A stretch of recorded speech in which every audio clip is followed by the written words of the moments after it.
Welcome to the 1,000 Nights and One Night. Now, when it was the 648th night, she pursued, "It hath reached me, O auspicious king, that when the Moslems saw the presence of their king Gharib, they joyed with exceeding joy, and kissing the earth between his hands, saluted him, and gathered round him whilst he welcomed them, and rejoiced in their safety. Then they escorted him to their camp, and pitched pavilions for him, and set up standards. And Gharib sat down on his couch of estate, with his grandees about him. And they related to him all that had befallen, especially to Sidon. Meanwhile, the Kafirs sought for Ajib, and finding him not among them, nor in their tents, told Jaland of his flight, whereat his doomsday rose, and he bit his finger, saying, "By the sun's light-giving round, he is a perfidious hound, and hath fled with his rascal rout to desert ground. But not save force of hard fighting will serve us to repel these foes. So fortify your resolves, and hearten your hearts, and beware of the Moslems." And Gharib also said to the true believers, "Strengthening your courage, and fortifying your hearts, and seek aid of your Lord, beseeching him to vouchsafe you the victory over your enemies." They replied, "O king, soon thou shalt see what we will do in battle, plain where men cut and thrust amain." So the two hosts slept till the day arose, when it sheen and shone, and the rising sun rained light upon the hill and down, when Gharib prayed the two-bow prayer, after the rite of Abraham the friend, on whom be the peace, and wrote a letter which he dispatched by his brother Sahim to the king of the Kafirs. When Sahim reached the enemy's camp, the guard asked him what he wanted, and he answered them, "I want your ruler." Quoth they, "Wait till we consult him anent thee." And he awaited, whilst they went in to their sovereign, and told him of the coming of the messenger, and he cried, "Hither with him to me." So they brought Sahim before Jaland, who said to him, "Who hath sent thee?" Quoth he, "King Gharib sends me, whom Allah hath made ruler over Arab and Ajam. Receive his letter, and return its reply." Jaland took the writ, and opening it, read it as follows: "In the name of Allah, the compassionating, the compassionate, the one, the all-knowing, the supremely great, the immemorable, the Lord of Noah and Salih, and Hud and Abraham, and all things he made. The peace be on him who followeth in the way of righteousness, and who feareth the issues of frowardness, who obeyeth the Almighty King, and followeth the faith, saving and preferred the next world to any present thing.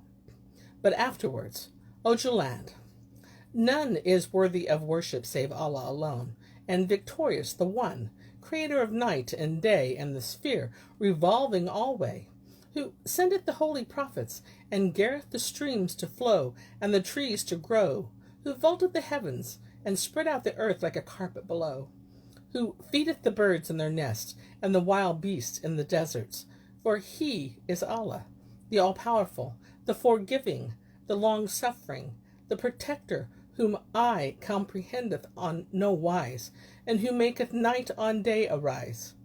He who sent down the apostles, and their holy writ. Know, O Jaland, there is no faith but the faith of Abraham the friend. So cleave to the creed of salvation, and be saved from the biting glaive, and the fire which followeth the grave. But an thou refuse all Islam, look for ruin to haste, and thy reign to be waste, and thy traces untraced. And lastly, send me the dog Ajib heat, that I may take from him my father and mother's blood writ." When Jaland had read this letter, he said to Sahim, "Tell thy lord that Ajib hath fled, he and his folk, and I know not whither he is gone. But as for Jaland, he will not forswear his faith, and tomorrow there shall be battle between us, and the sun shall give us the victory." So Sahim returned to his brother with this reply. And when the morning morrowed, the Moslems donned their arms and armor, and bestrode their stout steeds, calling aloud on the name of the all-conquering king, creator of bodies and souls, and magnifying him with Allahu Akbar. Then the kettle drums of battle beat until the earth trembled, and sought the field of the lordly warriors and doughty champions. The first to open the gate of battle was Jarmkhan, who drave his charger into mid-plain, and played with sword and javelin till the understanding was amazed, after which he cried out, saying, Ho! Who is for tilting? Ho! Who is for fighting? Let no sluggard come out to me today, nor weakling. I am the slayer of Kurjan bin Jaland, who will come forth to avenge him. When Jaland heard the name of his son, he cried out to his men, O whoresons, bring me yonder horseman who slew my son, that I may eat his flesh and drink his blood. So 100 charging men after Jarmukhan, but he slew the most part of them, and put their chief to flight, which feat when Jaland saw, he cried out to his folk, At him at once, and assault him with one assault. Accordingly, they waved the awe-striking banners and host, and was heaped on host. Gharib rushed on with his men, and Jarmukhan did the same, and the two sides met like two seas clashing. The Yamani sword and the spear ravaged, and breasts and bellies were rent, while both armies saw the angel of death's face to face, and the dust of the battle rose to the skirts of the sky. Ears went deaf, and tongues went dumb, and doom from every side came on, whilst valiant stood fast, and faint-hearted fled. And they ceased not from fight and fray, till ended the day, when the drums beat the retreat, and the two hosts drew apart, and returned each to its own tents. And Shahrazad perceived the dawn of the day, and ceased to say her permitted say.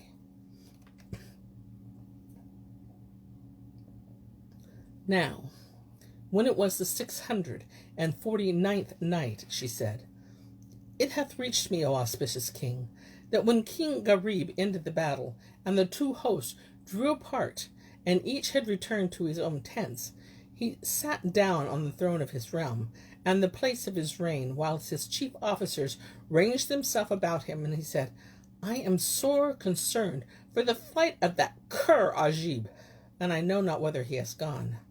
Except I overtake him and take my wreck of him, I shall die of despite. Whereupon Sahim came forward, and kissing the earth before him, said, O king, I will go to the army of the Kafirs and find out what is come to the perfidious dog Ajib. Quoth Gharib, Go, and learn the truth among the hog. So Sahim disguised himself in the habit of the infidels, and became as he were of them.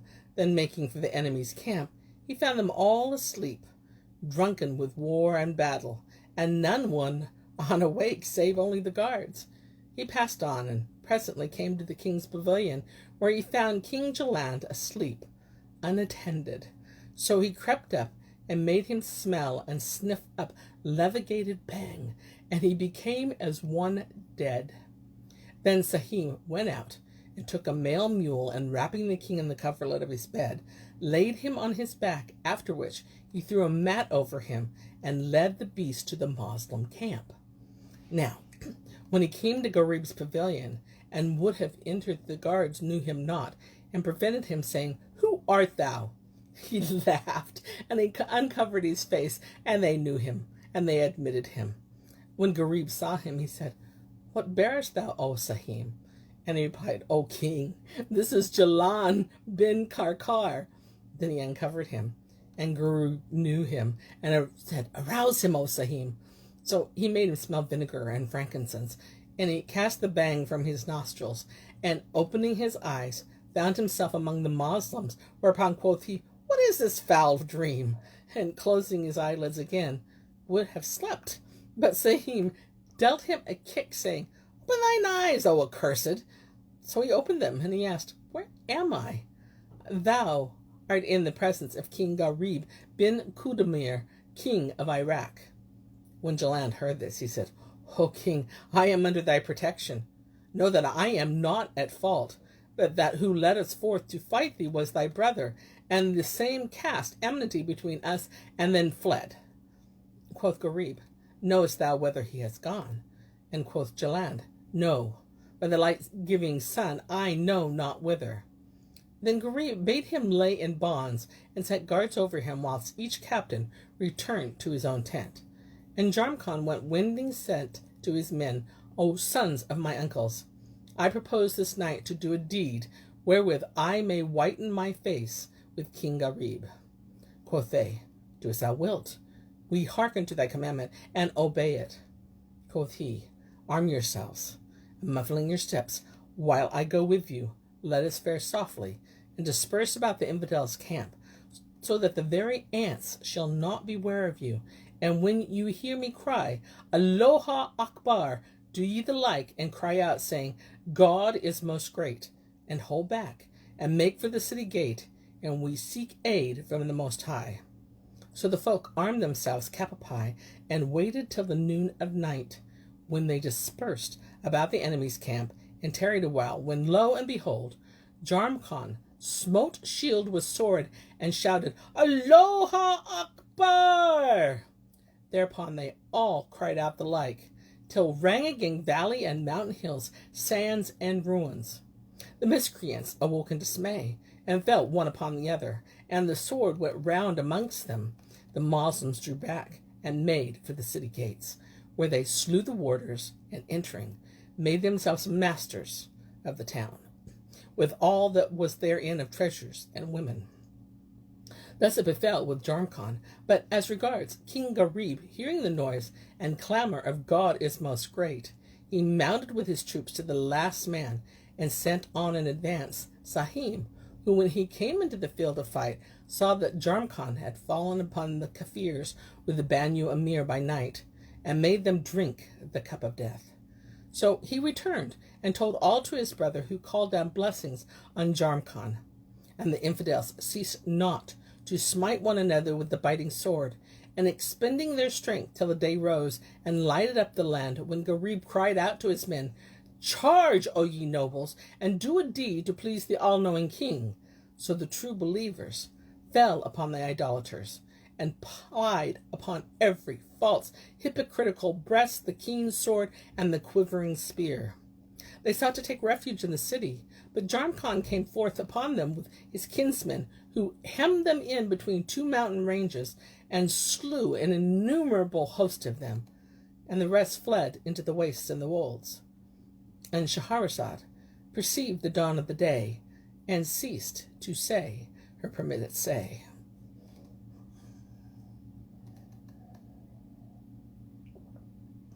Now, when it was the 650th night, she continued, It hath reached me, O auspicious king, that when the Moslem host charged upon the miscreants, they hewed them in pieces with the biting scimitar, and the rest fled to the wastes and wolds. Nor did the Moslems cease pursuing them with the sword till they had scattered them abroad in the plains and stony places. Then they returned to Oman's city, and King Gharib entered the palace of the king, and sitting down on the throne of his kingship, with his grandees and officers ranged right and left, sent for Jaland. They brought him in haste, and Gharib expounded to him all Islam, but he rejected it. Whereupon Gharib bade crucify him on the gate of the city, and they shot at him with shafts till he was like unto a porcupine. Then Gharib honorably robed Jamkhan, and said to him, Thou shalt be lord of this city, and ruler thereof with power to loose and to bind therein, for it was thou that didst open it with thy sword and thy folk. And Jamkhan kissed the king's feet, thanked him, and wishing him abiding victory and glory and every blessing. Moreover, Gharib opened Jaland's treasuries, and saw that was therein of coin, whereof he gave largesse to his captains, and standard bearers, and fighting men, yea, even to the girls and the children, and thus he lavished his gifts 10 days long. After this, one night he dreamt a terrible dream, and awoke troubled and trembling. So he aroused his brother Sahim, and said to him, I saw in my vision that we were in a wide valley, when there pounced down on us 2 ravening birds of prey. Never in my life saw I greater than they. Their legs were like lances, and as they swooped in, we were sore fear of them. Replied Sahim, O king, this be some great enemy, so stand on thy guard against him. Gharib slept not the rest of the night, and when the day broke, he called for his courser, and mounted. Quoth Sahim, Whither goest thou, my brother? And quoth Gharib, I woke heavy at heart, so I mean to ride abroad 10 days, and broaden my breast. Said Sahim, Take with thee 1,000 braves. But Gharib replied, I will not go forth but with thee, and only thee. So the two brothers mounted, and seeking the dales and lucens, fared on from wady to wady, from meadow to meadow, till they came to a valley abounding in streams and sweet-smelling flowers, and trees laden with all manner of edible fruits, 2 of each kind. Birds warbled on the branches their various strains, and the mockingbird trilled out her sweet notes fain, and the turtle filled with her voice the plain. There sang these nightingales, whose chant arouses the sleeper, and the merrow with his note like the voice of an old man, and the cushat and the ringdove, whilst the parrot and its eloquent tongue answered the twain. The valley pleased them, and they ate of its fruits, and drank of its waters. After which they sat under the shadow of its tree, till drowsiness overtake them, and they slept. Glory be to him who sleepeth not. As they lay asleep, 2 fierce Marids swooped down on them, and taking each one of them in his shoulders, towered with him high in air, till they were above the clouds. So Gharib and Sahim awoke, and found themselves betwixt heaven and earth, whereupon they looked at those who bore them, and they saw that they were 2 Marids, the head of the one being as that of a dog, and the head of the other as that of an ape, with hair like horses, tails and claws like lion claws, and both were big as great palm trees.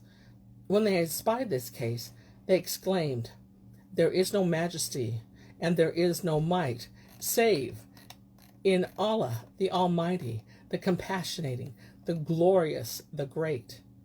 Now, the cause of this was that a certain king of the kings of the Jinn, Hit Mursa, had a son called Sahik, who loved a damsel of the Jinn named Najma, and the twain used to foregather in that wadi under the semblance of 2 birds.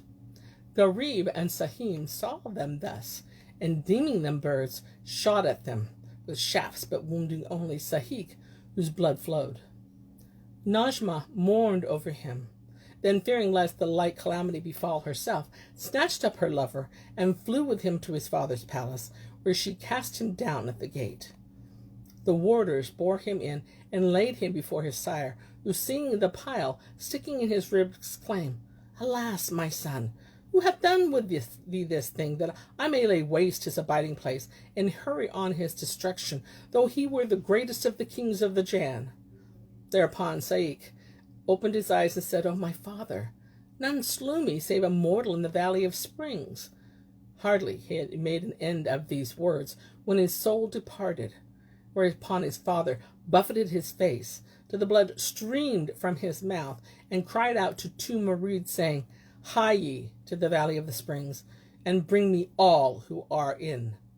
So they betook themselves to the wadi in question, where they found Gharib and Sahim asleep, and snatching them up, carried them to King Murash, and Shahrazad perceived the dawn of the day, and ceased to say her permitted say.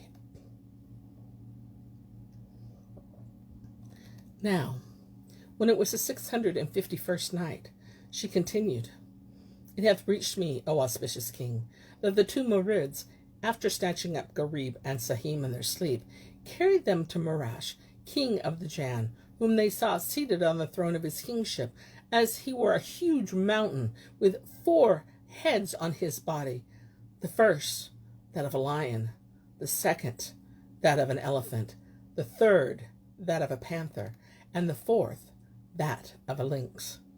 The Marids set them down before Murash, and said to them, O king, these twain, they were found in the Valley of Springs. Thereupon he looked at them with wrathful eyes, and snarked and snorted, and shot sparks from his nostrils, so that all who stood by him feared him.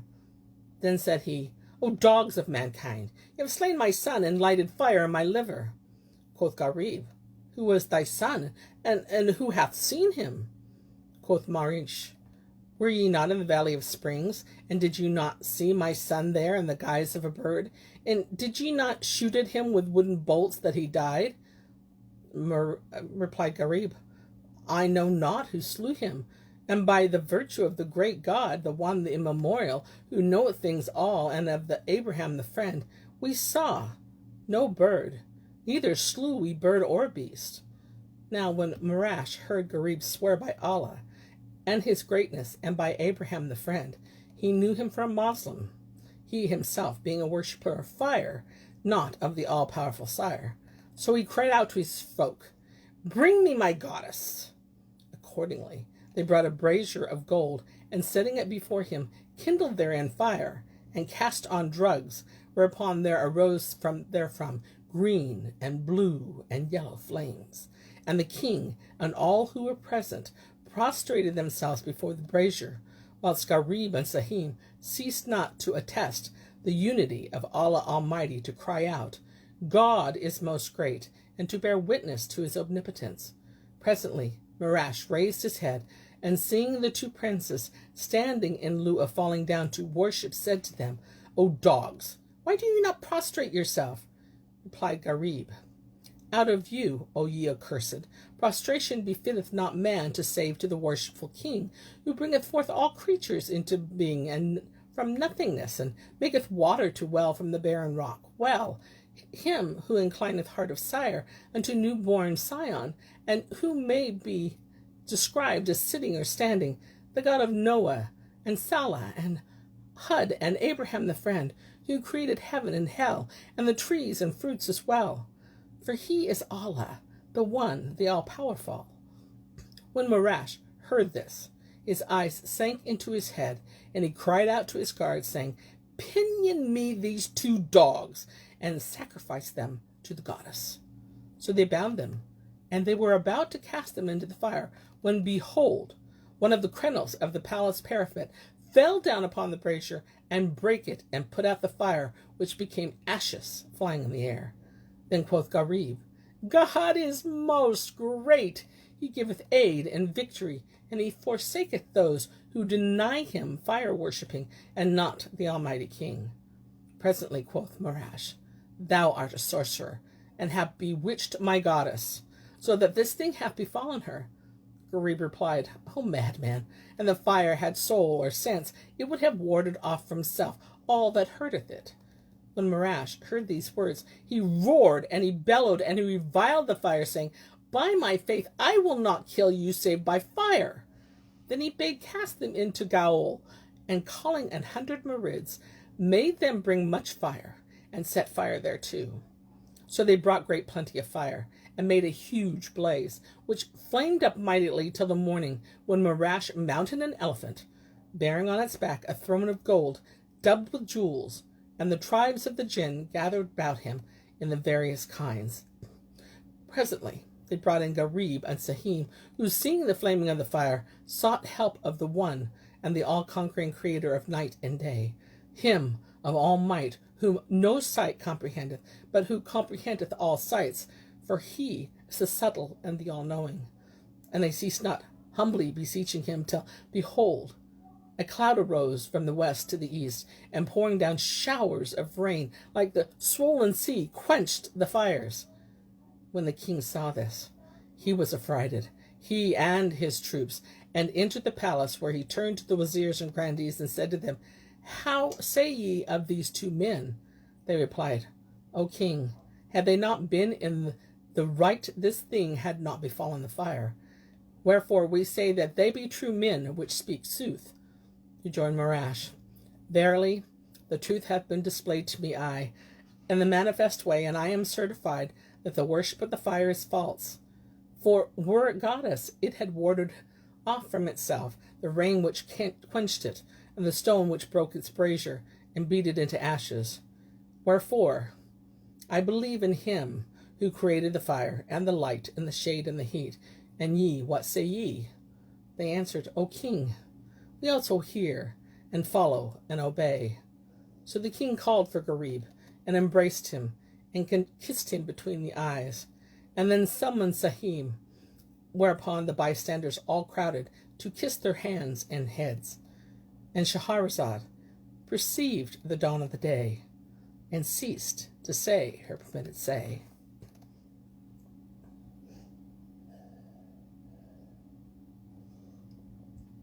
Now, when it was the 652nd night, she pursued, It hath reached me, O auspicious king, that when Murash and his men found salvation in the saving faith, all Islam, he called for Gharib and Sahim and kissed them between the eyes, and so did all the grandees, who crowded to bust their hands and heads. Then Murash sat down on the throne of his kingship, and seating Gharib on his right and Sahim on his left, said to them, O mortals, what shall we say that we may become Moslems? Replied Gharib, Say, there is no God but the God, and Abraham is the friend of God.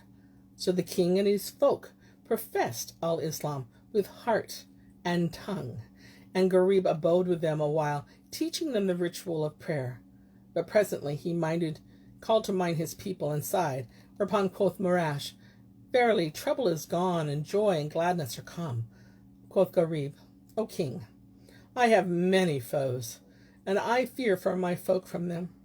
Then he related to him his history, and his brother Ajib from first to last. And the king of the Jinn said, O king of men, I will send one who shall bring thee news of thy people, for I will not let thee go till I have had my fill of thy face. Then he called 2 doughty Marids, by name Kalajan and Kurajan, and after they had done him homage, they bade them repair to Al Yaman and bring him news of Gharib's army. They replied, To hear is to obey, and they departed. Thus far concerning the brothers, but as regards the Moslems, they arose in the morning and, led by their captains, rode to King Gharib's palace to do their service to him. But the eunuchs told him that the king had mounted with his brother and had ridden forth a peep day. So they made for the valleys and mountains and followed the tracks of the princes till they came to the valley of the springs, where they found their arms cast down and their 2 gallant steeds grazing, and said, The king is missing from this place by the glory of Abraham the friend. Then they mounted and sought in the valley and the mountains 3 days, but found no trace of him. Whereupon they began the mourning ceremonies, and sending for couriers said to them, Do ye disperse yourself about the cities and sconces and castles, and seek ye news of our king. Hearkening and obedience, cried the couriers, who dispersed hither and thither, each over one of the 7 climes, and sought everywhere for Gharib, but could find no trace of him. Now, when the tidings came to Ajib by his spies that his brother was lost, and that there was no news of the missing, he rejoiced, and going in to King Yarab bin Qatan, sought of him aid, which he granted, and gave him 200,000 Amalekites, whereupon he set out for Al Yaman, and sat down before the city of Oman. Jarmakan and Sadan sallied forth and offered him battle, and they were slain of the Moslems, much folk. So the true believers retired into the city and shut the gates and manned the walls. At this moment came up the 2 Marids, Jaland and Kurajan, and seeing the Moslems beleaguered, waited till nightfall, when they fell upon the miscreants and plied them with sharp swords of the Jinn, each 12 cubits long. If a man smote therein with a rock, verily he would cleave it into sunder. They charged the idolaters, shouting, Allahu Akbar! God is most great. He giveth aid and victory, and forsaketh those who deny the faith of Abraham the friend. And whilst they raged amongst the foes, fires issued from their mouths and nostrils, and they made great slaughter amongst them. Thereupon the infidels ran out of their tents, offering battle, but seeing these strange things, were confounded, and their hair stood on end, and their reason fled. So they snatched up their arms, and fell one upon the other, whilst the Marids shore off their heads, as a reaper aireth grain, crying, God is most great. We are the lads of King Gharib, the friend of Murash, king of the Jinn. The sword ceased not to go round amongst them, till the night was half spent, when the misbelievers, imagining that the mountains were all Ifrits, loaded their tents and treasures and baggage upon camels, and made off, and the first to fly was Ajib. And Shahrazad perceived the dawn of the day, and ceased to say her permitted say. And so do I cease my telling of the tales today, till it be morrow.